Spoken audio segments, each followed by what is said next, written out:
U zemlji čudesa Alisi su se događale neobične stvari. Zatekla se u vrtu u kojem je sve bilo ogromno. Čak i najtanje vlati trave izgledale su kao divovska stabla.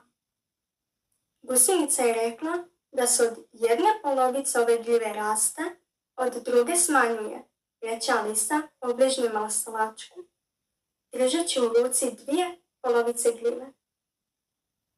Samo ne znam koja je prava polovica. Ako želiš, upitaju maslača, želiš li narasti ili se smanjiti? Narasti, naravno, uzvikne Alisa. Pa to je barem lako. Pusti korijenje u zemlju i okreni lišće prema suncu, reče maslačak. Ali ja nisam cvijet, objasni djevojčica. Naravno da nije, primijeti sunovrat. Ona je kukac. U tom trenutku Alisa začu nepoznat glas kako ju doziva.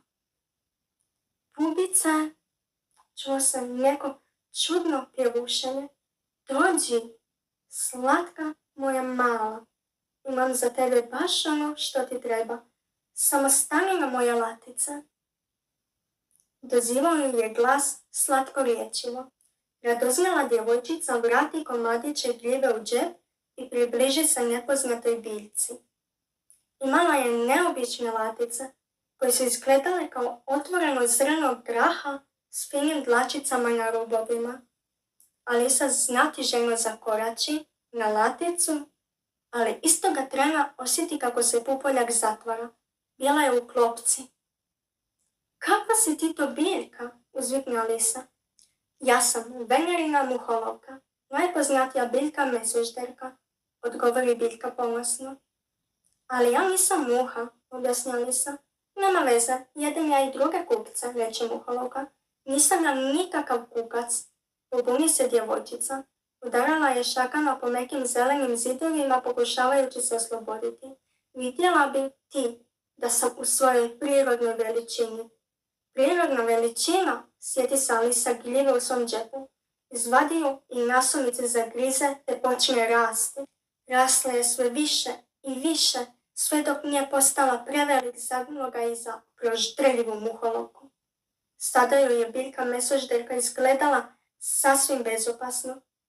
Jedva joj je dosezala do gležnjeva. Prijezirno ju odmjerivši, djevojčica pođe svojim putom, ne mareći za zbunjene poglede.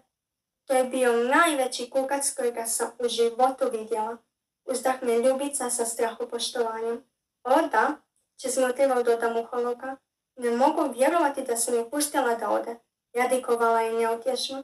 Mogla je biti doručak, ručak i večera sljedećih 50 godina. A joj!